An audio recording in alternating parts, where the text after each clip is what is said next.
Hello मित्रों, नमस्कार। एक बार फिर से हम आप लोगों का यूट्यूब चैनल पर स्वागत करते हैं।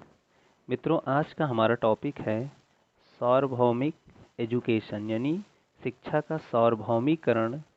पार्ट 2 में हम बात करने वाले हैं, क्योंकि इसके पहले हमने शिक्षा का सार्वभौमिकरण क्या है, उसके अंतर्गत क्या बातें होती हैं, और साथ ही साथ वहाँ पे स्वतंत्रता के पहले जो भारतीय व्यवस्थाएं संचालित की गई थी प्राथमिक एजुकेशन को लेकर के, प्राइमरी शिक्षा को लेकर के, वो सारी बातें हम लोगों ने उस वीडियो में कवर किया है। अगर आप लोगों ने उस वीडियो को नहीं वॉच किया है तो आप देख सकते हैं। वह सार्वभौमिक शिक्षा का पार्ट 1 था। आज हम बात करने वाले हैं पार्ट 2 की। तो यानी हमने वहाँ पे जो कवर किया था स्वतंत्रता का पहले की बात, हम यहाँ पे स्वतंत्रता के बाद की बात करेंगे कि स्वतंत्रता के पश्चात भारत सरकार के द्वारा कौन कौन से प्रयास प्राथमिक शिक्षा के लिए किए गए थे। तो आइए देखते हैं उसी कड़ी में कि स्वतंत्रता के पश्चात किए गए प्रयास कौन कौन से प्रयास हैं। जैसे कि यहाँ पे दिख रहे हैं आप लोग, स्वतंत्रता के बाद से केंद्र एवं राज्य सरकारों ने शिक्षा के सार्वजनिकरण या सार्वभौमिकरण की दिशा में महत्वपूर्ण प्रयास किए हैं। अब पहला है, जैसे इसमें देखिए, वर्तमान में बच्चों को स्कूलों तक खींच कर लाने के लिए पाठ्य पुस्तकों तक निःशुल्क वितरण किया जा रहा है। कागज पर लगने वाले अधिभार कर को भी केंद्र सरकार ने माफ कर दिया है, जिससे राज्य सरकारों को कागज सस्ती दर पर उपलब्ध हो सके। ठीक है। शिक्षा के सार्वभौमिकरण हेतु राज्य सरकारों द्वारा चलाई गई कुछ महत्वपूर्ण योजनाएं निम्नलिखित हैं।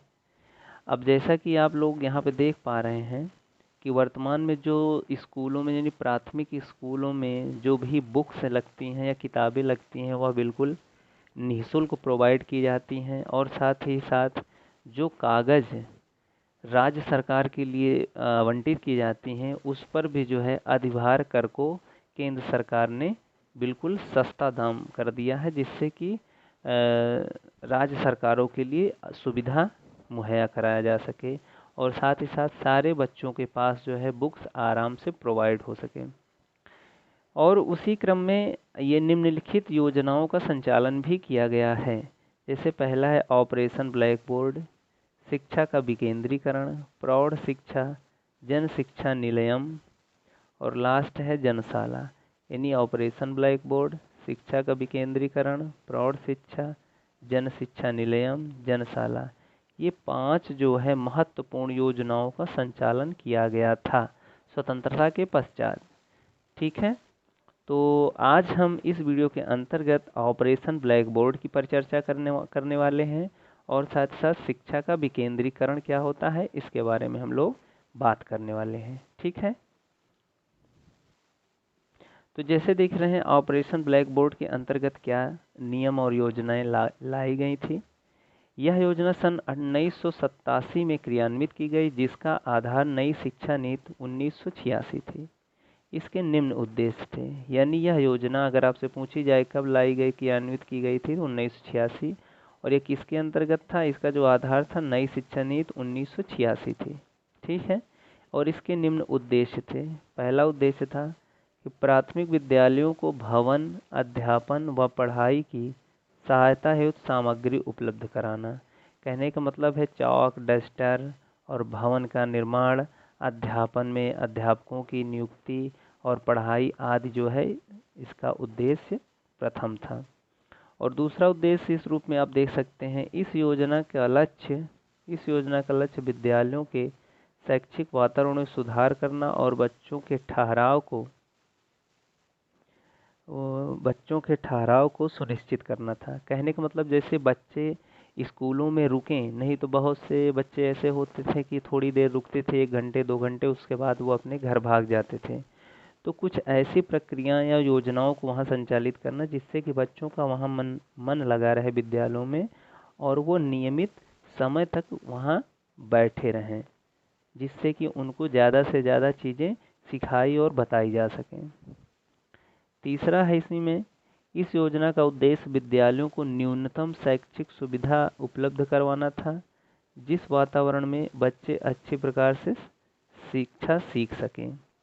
यानी शैक्षिक सुविधा उपलब्ध करवाना, यानी न्यूनतम शैक्षिक सुविधा उपलब्ध करवाना, और साथ ही साथ ऐसा कि उनके साथ में था कि इस योजना के फलस्वरूप स्कूलों की गुणवत्ता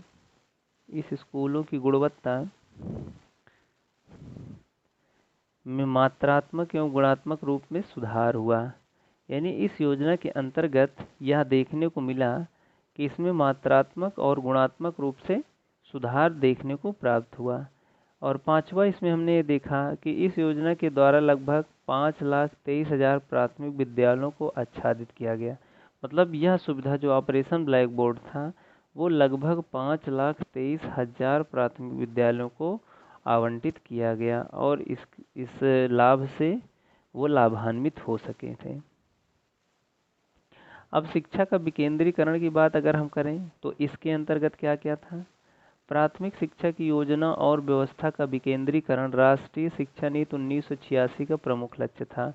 अगर आपसे पूछा जाए शिक्षा के विकेंद्रीकरण कब लागू हुआ तो आप राष्ट्रीय शिक्षा नीति 1986 का प्रमुख लक्ष्य के रूप में इसको देखा गया था। ठीक है, जिसमें पहला लक्ष्य था प्राथमिक शिक्षा की व्यवस्था में यह नीति ग्राम शिक्षा समिति का प्रावधान करती है। यानी यह जो प्राथमिक शिक्षा की व्यवस्था में यह नीति किसकी, ग्राम शिक्षा समिति का प्रावधान करती है। ठीक, और दूसरी बात है कि शिक्षा के विकेंद्रीकरण का लक्ष्य प्रत्येक बच्चे को न्यूनतम 8 वर्ष की शिक्षा सुनिश्चित करवाना था। ये आप ध्यान रखेंगे कि शिक्षा के विकेंद्रीकरण के लक्ष्य में बच्चे के किस आयु वर्ग को रखा गया था, न्यूनतम 8 वर्ष की शिक्षा सुनिश्चित करवाना के लक्ष्य रखे गए थे। और तीसरी बात यहाँ पे भारतीय संविधान के 73वें और 74वें संविधान संशोधन द्वारा शिक्षा के विकेंद्रीकरण हेतु शिक्षा में पंचायती राज संस्थाओं को सम्मिलित किया गया। बहुत ही महत्वपूर्ण प्रश्न है मित्रों, इसको जरूर नोट कर लीजिएगा। कौन सा संविधान संशोधन, 73वां और 74वें संविधान संशोधन द्वारा शिक्षा के विकेंद्रीकरण हेतु शिक्षा में पंचायती राज संस्थाओं को सम्मिलित किया गया था। ठीक है, ये याद रखिएगा। फिर नेक्स्ट है, इसमें शिक्षा के सार्वभौमिकरण हेतु राज्य के हस्तक्षेप की अपेक्षा की गई थी। यानी विकेंद्रीकरण में राज्य का कोई हस्तक्षेप नहीं होगा, यह बिल्कुल स्वतंत्र होगा, यह उसमें इंगित किया गया था। पांचवा है, यह संरचना दलितों, अल्पसंख्यकों एवं महिलाओं की प्राथमिक शिक्षा में भागीदारी सुनिश्चित करती थी। मित्रों, अगर आपके सामने अगर क्वेश्चन आता है कि किसके लिए यह जो है मुख्यतः जो है इनिशिएटिव था, तो ये दलितों के लिए था, अल्पसंख्यकों के लिए था एवं महिलाओं के लिए। और ये किस स्तर के, प्राथमिक स्तर की शिक्षा प्रोवाइड करने के लिए यह विकेंद्रीकरण प्रक्रिया क्रियान्वित की गई थी। और छठा, इसमें 8वीं पंचवर्षीय योजना में शिक्षा के विकेंद्रीकरण हेतु प्रयास किया गया था। यानी अगर आपसे पूछा जाए कि विकेंद्रीकरण की व्यवस्था किस पंचवर्षीय योजना में किया गया था, तो आपका आंसर होना चाहिए 8वीं पंचवर्षीय योजना के अंतर्गत किया गया था। आइए कुछ एडिशनल जानकारी हम लोग ले लेते हैं नोट 1 में कि डीपीईपी ये जनपद लेवल का एक प्रोग्राम होता है। तो डीपीईपी प्रोग्राम ने शिक्षा को राज्य स्तर से जिला स्तर तक पहुंचाया। अगर आपसे प्रश्न पूछा जाए कि राज्य स्तर से जिला स्तर तक कौन प्रोग्राम सहयोगी है, तो आप डीपीईपी आंसर करके आएंगे। दूसरी आप जानकारी लीजिए कि लोक जुम्बिश प्रोग्राम उस समय चलाया गया था, ने शिक्षा को जिला स्तर से ब्लॉक स्तर तक पहुंचाया। यानी जिला स्तर से ब्लॉक स्तर तक कौन सा प्रोग्राम पहुंचाया, तो उसका नाम याद रखेंगे, लोक जुम्बिश प्रोग्राम ने शिक्षा को जिला स्तर से ब्लॉक स्तर पर पहुंचाया, जब ग्राम शिक्षा समिति ने इसे ग्राम स्तर पर क्रियान्वित किया था। तो इस तरीके से हम देख पा रहे हैं कि विकेंद्रीकरण का बहुत बड़ा रोल था प्राथमिक शिक्षा को क्रियान्वित करने में, और साथ ही साथ ऑपरेशन ब्लैक बोर्ड का भी बहुत अहम रोल था। तो आज हम इस वीडियो के अंतर्गत इतना ही रखते हैं। फिर हम जो बचे हुए सार्वभौमिक शिक्षा के अंतर्गत पार्ट 3 हम नेक्स्ट वीडियो में आपको प्रोवाइड करेंगे। और अगर आपने अभी तक चैनल को सब्सक्राइब नहीं किया है तो चैनल को सब्सक्राइब कर लीजिए, क्योंकि आपको इसी तरीके से लेटेस्ट वीडियो का अपडेट मिलता रहेगा। फिर मिलते हैं नए वीडियो के साथ, तब तक के लिए मित्रों जय हिंद।